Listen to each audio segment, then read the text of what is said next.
자, Y. 홍보 비용을 절감하려면 1997년 티보는 인상적인 신제품으로 대중에 뛰어들었다. 티보가 해당 분야에서 품질이 가장 뛰어난 제품을 생산했다는 사실에 논란의 여지가 없다. 홍보도 뛰어났다. 티보는 회사 대부분의 꿈만을 꿈꾸는 이름만 되면 누구나 아는 브랜드가 되었다. 크리넥스, 밴드에이드, 큐팁처럼 회사 이름이 보통 명사로 쓰이는 수준이 되었다. 티보는 여기서 더 나아가서 대단한 수준에 이르렀다. 회사 이름은 티보라고 동사가 되었기 때문이다. 벤처 캐피탈에서 충분한 자금을 지원받은 이 기업은 텔레비전 시청 방식을 바꿀 만한 기술력이 있었다. 그런데 아쉽게도 혁신 확산 곡선 정중앙에 있는 사람들을 목표로 마케팅을 시작했다. 제품을 시장에서 성공시킬 생각만 하느라 혁신 확산 이론을 무시하고 다소부터 공략한 것이다. 타깃을 잘못 설정해서 티보는 회사나 제품의 존재인 이유인 화의를 명확히 전달하지 않고 제품의 버튼만을 내세우며 냉소적인 대중을 사로잡으려고 했다. 성능과 장점만 어필해서 소비자의 신뢰를 얻으려 한 셈이었다. 티보는 대중시장이 이렇게 말한 것과 다름없었다. 신제품이 나왔습니다.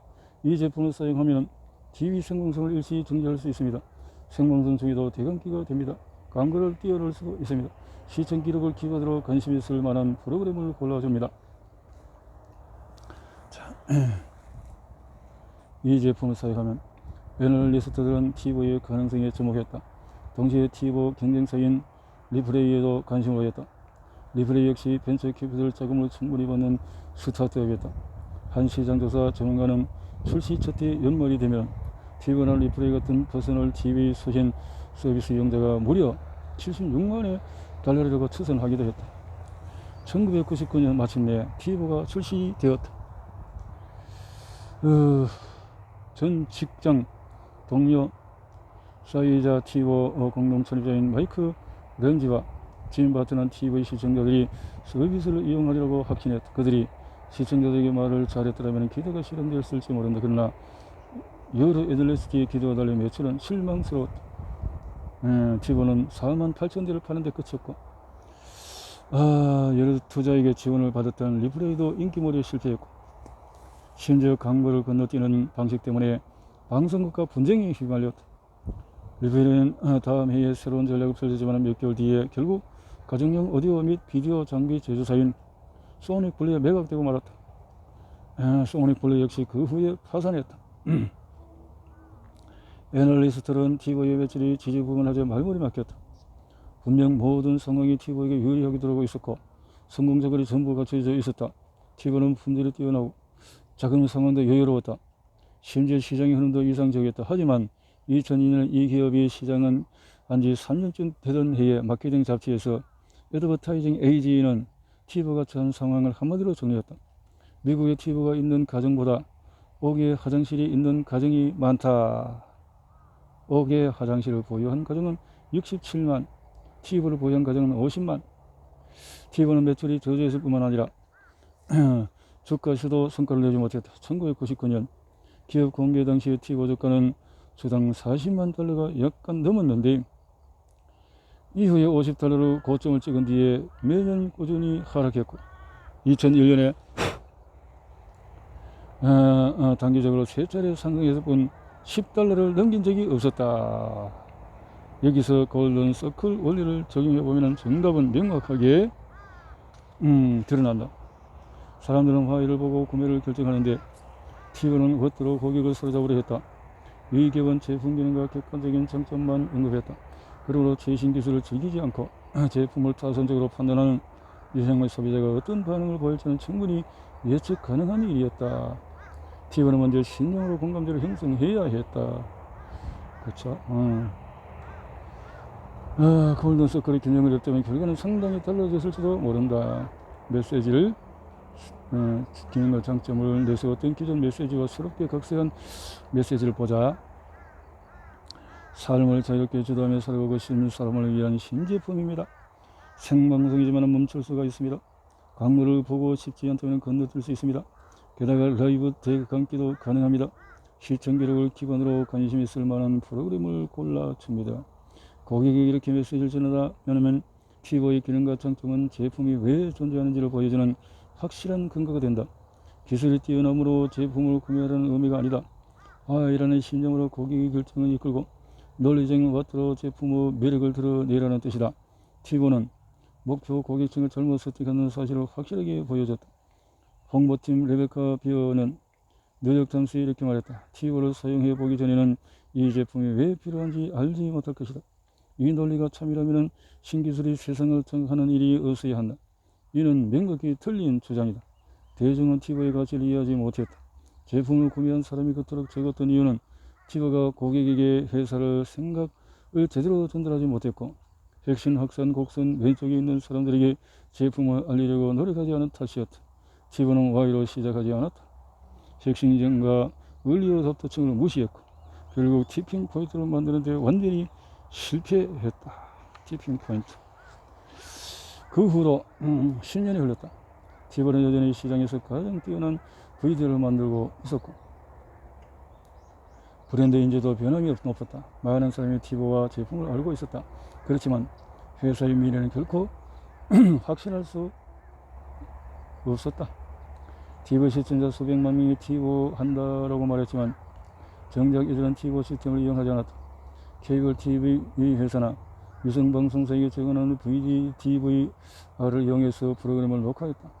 당시 티보의 실패 이유를 두고 케이블 TV 회사의 배급력이 더 뛰어나기 때문이라고 주장하는 사람이 많았다. 하지만 사람들은 특정 회사에 감정적으로 통하는 느낌을 받으면 그 회사 제품을 선택하게 되어 있다. 예를 들어서 할리 데이비슨 오토바이를 6개월에서 1년을 기다려서 받는 것은 어느 기준으로 보나 번거로운 서비스였다. 사실 경쟁사인 가와사키 대리점에 방문하면 새 오토바이를 당일 수령할 수도 있다. 가와사키에도 조건이 비슷한 모델이 있을 테고 어쩌면 더 저렴할지도 모른다. 하지만 할리 데이비슨의 충성 고객의 기꺼이 오랜 시간을 기다린다. 골드서클 원리나 확산 원리 이론 같은 원리를 무시한 회사는 티보만이 아니다. 작은 성공을 기록했던 위성 라디오 방송사 시리우스나 XM 라디오도 비슷한 행보를 보였다. 이 기업들은 광고가 없고 경쟁사보다도 채널이 다양하다는 기능과 장점만 내세웠고 많은 자금이 투입된 유명 신기술을 보이며 소비자를 사로잡으려 했다. 유명 래퍼 스누 도가 1970년대 보이 등 유명인 출연시키는 광고도 했다. 그러나 효과는 미미했다. 회사가 Y로 시작하면 신념과 공감하는 사람이 여러 개인적인 이유로 매력을 느낀다. 티핑 포인트는 제품 품질이 아니라 가치관과 신념이 만든다. 이 과정에서 회사는 어떤 목적의식과 대의, 신념을 추구하는지 명확하게 밝히고 제품과 서비스가 이를 실현하는 데 어떤 도움이 되는지 보여주어야 한다. Y가 없으면 새로운 아이디어와 신기술도 금세 가격 경쟁과 기능 싸움에 내몰린다. Y의 부재로 상품화가 진행될 때 나타나는 전형적인 현상이다. 기술이 좋지 않아서가 아니라 회사가 잘못된 방법으로 제품을 판매하려고 해서 일어나는 일이다.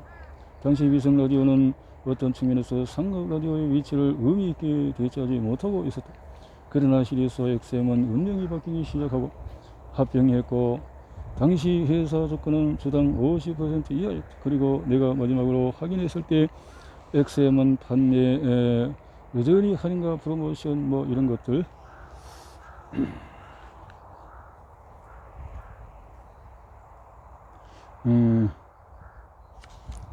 라디오 방송국을 표방하고 있었다 그랬죠. 신념이 같은 사람들이 이뤄낸 변화. 1923년 8월 28일 워싱턴 DC 내셔널 몰에는 전국에서 25만 명이 마르틴 루터의 유명 연설인 I have a dream을 듣기 위해서다. 연설 터저장이나 날짜를 확인할 수 있는 웹사이트가 없었다. 그런데도 25만 명이 한나라시에 같이 모일 수 있었던 이유는 뭘까? 1960년대 초반 미국은 인종 갈등으로 몸살을 각 도시에서 일어난 폭동이 1963년 한 해만 수십 건, 미국 불평등과 차별로 얼룩진 나라. 그런 와중에도 민권운동이 평등하다는 생각을 퍼뜨리며 나라를 바꿀 만큼 강력한 운동으로 성장 비결을 골든서클 원리와 혁신 확산 법칙에 기초해 설명할 수 있다. 당시 민권의 자를 잡으려면 무엇을 바꿔야 할지 아는 사람은 킹 목사만이 아니었다. 킹 목사 마찬가지로 다른 사람들에게도 수많은 아이디어가 있었다. 또 그의 아이디어가 다 좋기만 했던 것도 아니다. 그는 완벽한 사람이 아니었고 나름 어려움이 있는 인물이었다. 하지만 킹 목사에게 확고한 신념이 있었다. 그는 미국의 변화가 일어나야 한다고 확신, 그에게 명확한 화의가 있었고 이런 목적의식은 극복하기 힘든 어려움에 맞설 힘과 에너지를 주었다. 그와 미세한 비전을 품은 사람들도 있었지만 대부분 수많은 패배를 겪고 포기했다. 패배는 고통스럽다. 게다가 매일 현실과 정면으로 맞서려면 어떤 법안이 통과되어야 하는지 정보가 필요했다. 민간이 진정으로 자리 잡으려면 주도자가 대중의 참여를 이끌어내야 했다. 민간운동을 주도하는 사람은 법안 통과 그 이상을 원했고 나라를 통째로 바꾸고 싶어 했다. 그래서 중대한 변화를 이루고 대의를 실현하기 위해서 국민 전체를 끌어들여야 했다. 민간을 어떻게 성취할지, 정확히 무엇을 해야 할지 집단마다 의견이 달랐고, 자, 이렇게 마틴 루터 킹은 확실한 나는 믿습니다, 나는 믿습니다, 나는 믿습니다 이렇게 말했다. 정의당한 법과 부당한 법이 있다. 정당한 법은 사람이 만든 법기로 도덕법과 일치한다. 부당한 법은 도덕법과 어긋난다. 인격을 고양하는 법은 정당한 법이다. 인격을 격하하는 법은 부당한 법이다. 인종차별은 왜곡을 시키고 인격의 상처를 입힌다. 인종차별에 관련된 모든 법령은 부당하다. 그의 신념은 민권운동보다 한 단계 높았다. 온 인류가 어떻게 대해야 하는지 주장하는 이야기였다. 그의 화의는 태어난 시기, 장소, 피부색으로 인해서 형성되었지만 이 모두의 평등을 위한 화의를 실현하고자 하는 민권운동이 되었다. 킹 목사의 신념과 말은 사람들의 신금을 울렸다.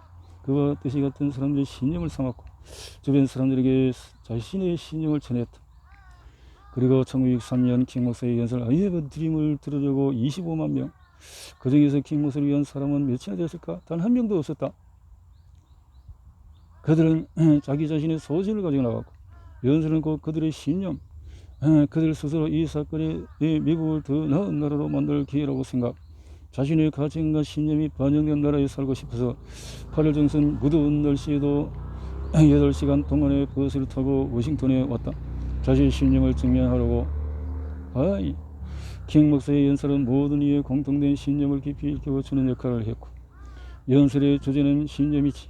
나에게는 꿈이 있습니다. 킹 목사는 표명에 무척 강력하게 차별받은 적이 없는 사람들도 공감할 수가 있었다. 자, 이는 민권운동이 흑인뿐만 아니라 모두가 살아가는 미국, 그가 리더의 자격을 얻은 이유는 상세한 계획을 갖추었기 때문이 아니라 그는 사람들이 명확한 화의를 전했기 때문에 리더가 되었다. 그들은 마틴 루터 킹 목사 덕분에 자신의 마음을 명확하게 표현할 수 있게 됐다. 덕분에 신념이 생겼고 그 신념으로 그날 내셔널 몰에 모인 사람들 같은 가치관과 신념을 품어 피부색, 인종, 성별과 관계없이 서로를 신뢰했다. 바로 그 신뢰가, 유대감이, 공동의 신념이 미국을 바꿨다. 우리는 믿었다. 그래서 미국을 바꿨다.